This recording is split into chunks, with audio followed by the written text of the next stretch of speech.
శుభకార్యాలకు పూజార్ల కోసం వెతుకుతున్నారా? ఇక నుండి అవసరం లేదు. పూజారీస్.com లో అతి తక్కువ ధరలకే పూజార్లను ముందే బుక్ చేసుకోండి. వెంటనే కాల్ చేయండి.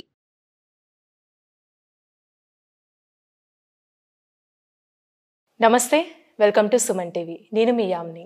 ప్రస్తుతం మనతో ఉన్నారు ప్రముఖ ఆధ్యాత్మికవేత్త, ప్రముఖ జ్యోతిష్య వాస్తు పండితులు మనతో సూర్యనారాయణ శర్మ గారు ఉన్నారు. వారితో మాట్లాడదాం. నమస్కారం గురుగారు. నమస్కారం అమ్మ. శుభం బియాదు.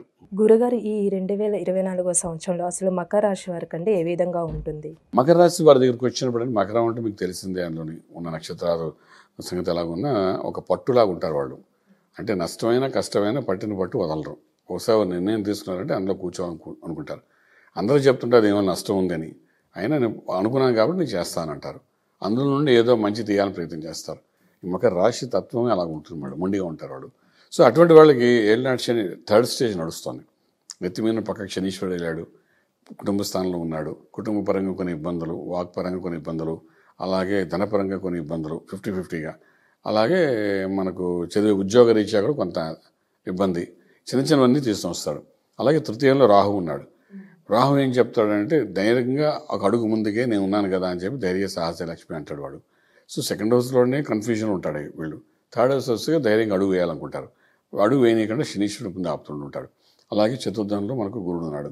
చతుర్థ అర్ధాష్టమి గురుడు, వాడు మనకు ఏమాత్రం రూపాయి కూడా సహకరించడు. సో గురుబలం అనేది వీళ్ళకి ఉండదు, ఇప్పుడు ఫస్ట్ హాఫ్లో ఉండదు. అలాగే వాళ్ళకి ఏంటంటే భాగ్యంలో కేతు ఉన్నాడు. భాగ్యము అదృష్టం ఇచ్చే చోట్ల కేతు ఉన్నాడు.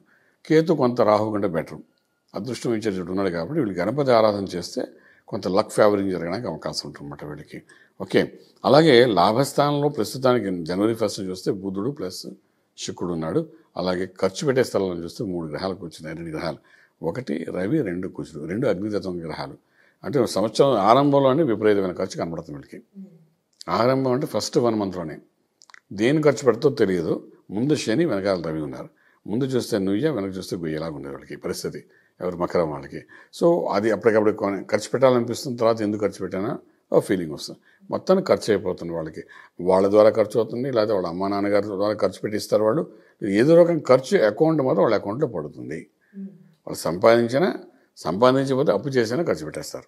ఎందుకంటే 12లోని 2 గ్రహాలు ఏమిటంటే అగ్నితో కూడింది కాబట్టి అప్పటికప్పుడు అవసరం అనిపిస్తుంది, నెక్స్ట్ డే మార్నింగ్ వేస్ట్ అనిపిస్తుంది. అలాగే వెళ్తున్నమాట ఖర్చు. సో ఈ ఖర్చుని వాళ్ళు జాగ్రత్త పడడం చాలా అవసరం పడుతుందన్నమాట. అయితే ఇక్కడ ఏంటంటే ఆర్థిక వ్యవహారంకి వచ్చినప్పుడు ఉద్యోగస్తులకి ఏంటంటే పూర్వాశ్రమంలో చేసిన అప్పులకి తీర్చుకోవడానికి ఉపయోగపడుతుంది, వచ్చిన అనారోగ్యంగా ఖర్చు అవుతుంది. వ్యాపారస్తులకు అయితే ఇన్వెస్ట్మెంట్ ప్లాన్ ద్వారా ఖర్చు పెట్టడం అనేది జరుగుతుందన్నమాట. ఇలాగ బర్న్ అయిపోతుంది. ఎందులో ఇన్వెస్ట్మెంట్ చేశారో అది ఈ సంవత్సరం ఆరంభంలోని ఇన్వెస్ట్ చేస్తారు, కానీ ఈ సంవత్సరం మే తర్వాత తెలిసరికి అది లాస్ కింద చూపిస్తుంది. సో ఇప్పుడు బాగానే ఉంటుంది, నలుగురు చెప్పారు కదా మనం ఇన్వెస్ట్ చేస్తాము, మే తర్వాత అది పూర్తిగా డౌన్ఫాల్ అయిపోతుంది. సో ఇవన్నీ జరగడానికి వాళ్ళకి బాగా అవకాశం ఉందని చెప్పచ్చు.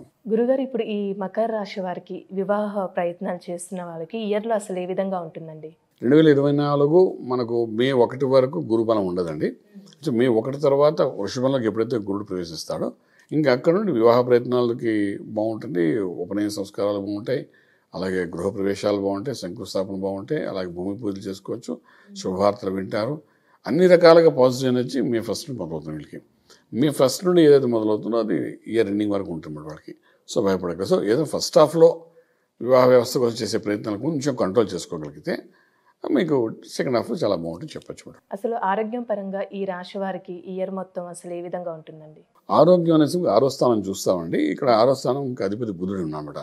ఈ బుధుడు ఈ యొక్క రవితో కలిసి ఉన్నాడు. తర్వాత నెక్స్ట్ స్టెప్ కుజుడితో కలిసి వస్తాడు ముందుకి, నెక్స్ట్ శనితో కలుస్తాడు. ఇవన్నీ వరుసగా రాహుతో కలుస్తాడు. ఇలా కలుసుకుంటూ ముందు వెళ్తాడు ఫస్ట్ హాఫ్లోని. ఈ ఫస్ట్ హాఫ్లో న్యూరో ప్రాబ్లం వచ్చే అవకాశం బాగా కనబడుతుందండి. నరాలకు సంబంధించి కొన్ని సమస్యలు వస్తాయి. మే 1 తర్వాత మాత్రం కొంత ఆరోగ్య విషయంలో న్యూట్రల్గా ఉంటుంది, బాగానే ఉంటుంది చెప్పచ్చు. గురుగారు, ఇప్పుడు వ్యవసాయ రంగానికి సంబంధించిన వాళ్ళు ఉంటారు కదండి, అసలు ఈ ఇయర్ వాళ్ళకి ఏ విధంగా ఆదాయం అనేది ఉంటుందండి? అగ్రికల్చర్ చాలా బాగుంటుందండి వీళ్ళకి. అగ్రికల్చర్ వైజ్ ఏమి ఇబ్బంది ఉండదు. కల్చర్ బాగుంటుంది, ప్లస్ పెస్టిసైడ్స్ వాళ్ళకి బాగుంటుంది, విత్తనాలకి మంచి పంట వస్తుంది. నష్టం అనేది పంట తక్కువగానే ఉంటుంది వీళ్ళకి. అయితే ఏంటంటే కొన్ని నిర్ణయాలు సమయం చూసుకుని చేయాలి. ఆ సమయానుసారం చేసుకుంటూ ముందుకు వెళ్ళగలిగితే మాత్రం డెఫినెట్గా మంచి సక్సెస్ఫుల్ పంట పండించడానికి అవకాశం అవుతుంది. ఈ సంవత్సరం కాదు, వచ్చే సంవత్సరం సంక్రాంతి అప్పుడు కూడా మంచి పంట వీళ్ళు పండించడానికి అవకాశం ఉంటుంది చెప్తామండి. గురుగారు ఇప్పుడు ఈ మకర రాశిలో నిరుద్యోగులు ఉంటారు కదండి, వాళ్ళకి ఈసారి ఉద్యోగ అవకాశం వచ్చే ఛాన్స్ ఉందంటారా? ఇప్పుడు ఐటీ రంగం తీసుకోండి, సాఫ్ట్వేర్ తీసుకోండి, బ్యాంకింగ్ సెక్టర్, అలాగే పబ్లిక్ సెక్టర్, ప్రైవేట్ సెక్టర్, అలాగే స్టేట్ గవర్నమెంట్, సెంట్రల్ గవర్నమెంట్, ఇలాంటి వాళ్ళందరికీ కూడాను మనకు ఏదో ఈ సంవత్సరం స్టార్టింగ్లో ఓ ప్రమోషన్, ఓ ఇంక్రిమెంట్ వస్తుంది, కొంచెం హడావిడి చేయాలి అని అనుకుంటారండి. కానీ అంత పెద్ద డెవలప్మెంట్ కనబడదు. బట్ సెకండ్ ఇన్నింగ్స్ ఆఫ్ లైఫ్లోని, అంటే మే 1 జూన్లో మాత్రం వాళ్ళు తెలియకుండా ఒక బెనిఫిట్, ఒక బోనస్ ఇలాంటి రావడం, ఒక ఇంక్రిమెంట్. అలాగే ఉద్యోగ ప్రయత్నం చేసేవాడు కూడాను వీలైనంత వరకు అక్కడ చేసుకోగలిగితే విత్ గుడ్ హైక్, ఒక 20 to 30% హైక్స్తోని మంచి ఉద్యోగాలు రావడము, ఆప్షన్స్ ఇప్పుడు అన్నీ క్లోజ్ అయినట్టుంటే అప్పుడు అన్నీ ఓపెన్ అయినట్టుంటాయి. అలా రావడం ఇవన్నీ జరుగుతుంది. డెఫినెట్గా ఈ ఇయర్ సెకండ్ ఇన్నింగ్స్ అనేది మోస్ట్ సక్సెస్ఫుల్గా వెళ్తుందని చెప్పచ్చు మేడం. గురుగారు ఇప్పుడు ఆదాయం పరంగా ఈ రాశి వారికి అసలు ఏ విధంగా ఉంటుందండి? ఆదాయం ఎలాగైనా ఖర్చు విపరీతంగా ఉంటుందండి. ఆదాయం నుండి ఖర్చు అవుతుందో అప్పు చేసి ఖర్చు పెట్టరు. మంచి ఆదాయం వస్తుంది, అలాగే మంచిగా ఖర్చు కూడా పెడతారు. అండ్ ఓవరాల్గా తీసుకునేసరికి ఏంటంటే కొంత సేవింగ్స్ కూడా ఈ సంవత్సరం వాళ్ళకి ఉండే అవకాశం ఉంది సెకండ్ హాఫ్ లైఫ్లోని. డెఫినెట్లీ ఒక జూలై నుండి డిసెంబర్ మధ్యలో మంచి సేవింగ్స్ అవుతాయని చెప్పడానికి అవకాశం ఉంది. గురుగారు ఇప్పుడు ఈ మకర రాశి వారికి ఈ సంవత్సరం మొత్తం ఎలాంటి పరిహారం చేస్తే మంచిదండి? పరిహారం మకరం కదండి, దీనికి శనికి అధిపతి ఉన్నాడు. సో శనికి సంబంధించిందంటే ఈశ్వరుడిగా ఆరాధన చేయడం చాలా మంచిది. సో ఈశ్వరుడిగా ఆరాధన అంటే అభిషేకం చాలా సక్సెస్ఫుల్గా తీసుకెళ్తాం కాబట్టి పంచశుక్తాలతో చక్కగా అభిషేకం చేయడము, అలాగే శ్రీచక్రార్చన చేయడము, లేదంటే సుబ్రహ్మణ్యేశ్వర స్వామి యొక్క అర్చన చేయడము, అభిషేకం చేయడం, ఇలా ఏదైనా ఒక అభిషేకం చేసుకుంటూ ముందుకు వెళ్ళడానికి ప్రయత్నం చేయగలిగితే డెఫినెట్గా సక్సెస్ ఉంటుంది చెప్తామండి. అయితే ఏంటంటే కొన్ని నిర్ణయాలు సమయం చూసుకుని చేయాలి. ఆ సమయానుసారం చేసుకుంటూ ముందుకు వెళ్ళగలిగితే మాత్రం డెఫినెట్గా మంచి సక్సెస్ఫుల్ పంట పండించడానికి అవకాశం ఉంటుంది. ఈ సంవత్సరం కాదు, వచ్చే సంవత్సరం సంక్రాంతి అప్పుడు కూడా మంచి పంట వీళ్ళు పండించడానికి అవకాశం ఉంటుంది చెప్తామండి. గురుగారు ఇప్పుడు ఈ మకర రాశిలో నిరుద్యోగులు ఉంటారు కదండి, వాళ్ళకి ఈసారి ఉద్యోగ అవకాశం వచ్చే ఛాన్స్ ఉందంటారా? ఇప్పుడు ఐటీ రంగం తీసుకోండి, సాఫ్ట్వేర్ తీసుకోండి, బ్యాంకింగ్ సెక్టర్, అలాగే పబ్లిక్ సెక్టర్, ప్రైవేట్ సెక్టర్, అలాగే స్టేట్ గవర్నమెంట్, సెంట్రల్ గవర్నమెంట్, ఇలాంటి వాళ్ళందరికీ కూడాను మనకు ఏదో ఈ సంవత్సరం స్టార్టింగ్లో ఓ ప్రమోషన్, ఓ ఇంక్రిమెంట్ వస్తుంది, కొంచెం హడావిడి చేయాలి అని అనుకుంటారండి. కానీ అంత పెద్ద డెవలప్మెంట్ కనబడదు. బట్ సెకండ్ ఇన్నింగ్స్ ఆఫ్ లైఫ్లోని, అంటే మే 1 జూన్లో మాత్రం వాళ్ళు తెలియకుండా ఒక బెనిఫిట్, ఒక బోనస్ ఇలాంటి రావడం, ఒక ఇంక్రిమెంట్. అలాగే ఉద్యోగ ప్రయత్నం చేసేవాడు కూడాను వీలైనంత వరకు అక్కడ చేసుకోగలిగితే విత్ గుడ్ హైక్, ఒక 20 to 30% హైక్స్తోని మంచి ఉద్యోగాలు రావడము, ఆప్షన్స్ ఇప్పుడు అన్నీ క్లోజ్ అయినట్టుంటే అప్పుడు అన్నీ ఓపెన్ అయినట్టుంటాయి. అలా రావడం ఇవన్నీ జరుగుతుంది. డెఫినెట్గా ఈ ఇయర్ సెకండ్ ఇన్నింగ్స్ అనేది మోస్ట్ సక్సెస్ఫుల్గా వెళ్తుందని చెప్పచ్చు మేడం. గురుగారు ఇప్పుడు ఆదాయం పరంగా ఈ రాశి వారికి అసలు ఏ విధంగా ఉంటుందండి? ఆదాయం ఎలాగైనా ఖర్చు విపరీతంగా ఉంటుందండి. ఆదాయం నుండి ఖర్చు అవుతుందో అప్పు చేసి ఖర్చు పెట్టరు. మంచి ఆదాయం వస్తుంది, అలాగే మంచిగా ఖర్చు కూడా పెడతారు. అండ్ ఓవరాల్గా తీసుకునేసరికి ఏంటంటే కొంత సేవింగ్స్ కూడా ఈ సంవత్సరం వాళ్ళకి ఉండే అవకాశం ఉంది సెకండ్ హాఫ్ లైఫ్లోని.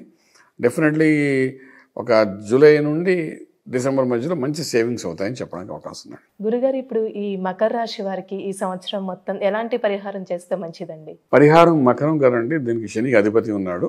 సో శనికి సంబంధించిందంటే ఈశ్వరుడిగా ఆరాధన చేయడం చాలా మంచిది. సో ఈశ్వరుడిగా ఆరాధన అంటే అభిషేకం చాలా సక్సెస్ఫుల్గా తీసుకెళ్తాం కాబట్టి పంచశుక్తాలతో చక్కగా అభిషేకం చేయడము, అలాగే శ్రీచక్రార్చన చేయడము, లేదంటే సుబ్రహ్మణ్యేశ్వర స్వామి యొక్క అర్చన చేయడము, అభిషేకం చేయడం, ఇలా ఏదైనా ఒక అభిషేకం చేసుకుంటూ ముందుకు వెళ్ళడానికి ప్రయత్నం చేయగలిగితే డెఫినెట్గా సక్సెస్ ఉంటుంది చెప్తామండి. చాలా చక్కగా తెలియదు గురుగారు, ధన్యవాదాలండి. శుభం బియాదం.